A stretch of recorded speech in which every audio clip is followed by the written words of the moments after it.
असफलता केवल एक सीढ़ी है जो हमें सफलता की ओर ले जाती है।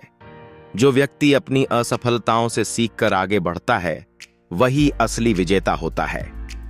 यह कहानी एक युवक आरव की है जो अपनी असफलताओं से निराश होकर हार मानने वाला था, लेकिन उसने खुद को संभाला और आगे बढ़कर सफलता हासिल की। यह कहानी है आरव एक छोटे शहर में रहने वाला एक मेहनती और ईमानदार युवक था। वह बचपन से ही बड़ा इंजीनियर बनने का सपना देखता था। अपनी पढ़ाई में वह काफी अच्छा था, लेकिन उसके परिवार की आर्थिक स्थिति कमजोर थी। इसके बावजूद उसने पूरी मेहनत से पढ़ाई की और एक प्रतिष्ठित इंजीनियरिंग कॉलेज में प्रवेश लेने की कोशिश की। पहली बार में आरव ने कड़ी मेहनत की, लेकिन प्रवेश परीक्षा में असफल हो गया। यह उसके लिए बहुत बड़ा झटका था।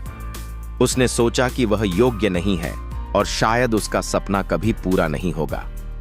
उसके माता पिता ने उसे सांत्वना दी और समझाया कि असफलता अंत नहीं होती, बल्कि यह एक सीखने का अवसर होती है। लेकिन आरव निराश हो चुका था और उसने हार मानने का मन बना लिया। कुछ दिनों बाद आरव के पिता ने उसे एक कहानी सुनाई। उन्होंने कहा, एक बच्चा जब चलना सीखता है तो वह बार बार गिरता है, लेकिन अगर वह हार मान ले तो वह कभी चल नहीं पाएगा। जीवन भी ऐसा ही है। जब तक तुम कोशिश करते रहोगे तब तक तुम्हारे पास आगे बढ़ने का मौका रहेगा। उनकी बातों ने आरव को झकझोर दिया। उसने सोचा, अगर मैं हार मान लूंगा तो मैं अपने सपने से बहुत दूर हो जाऊंगा, लेकिन अगर मैं फिर से प्रयास करूं तो शायद मैं सफल हो सकता हूं।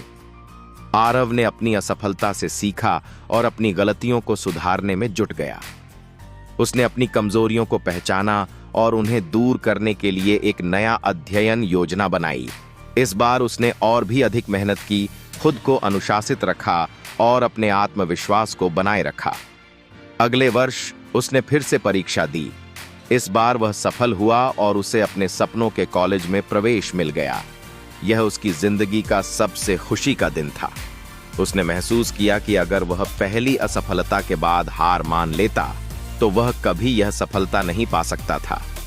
आरव की कहानी हमें यह सिखाती है कि असफलता का मतलब हार नहीं होता, बल्कि यह हमें अपनी गलतियों से सीखने और खुद को बेहतर बनाने का अवसर देती है। असली सफलता वही होती है जो कठिनाइयों और संघर्षों से गुजरकर प्राप्त की जाती है। इसलिए हार मत मानो, बल्कि असफलता से सीखो और आगे बढ़ो।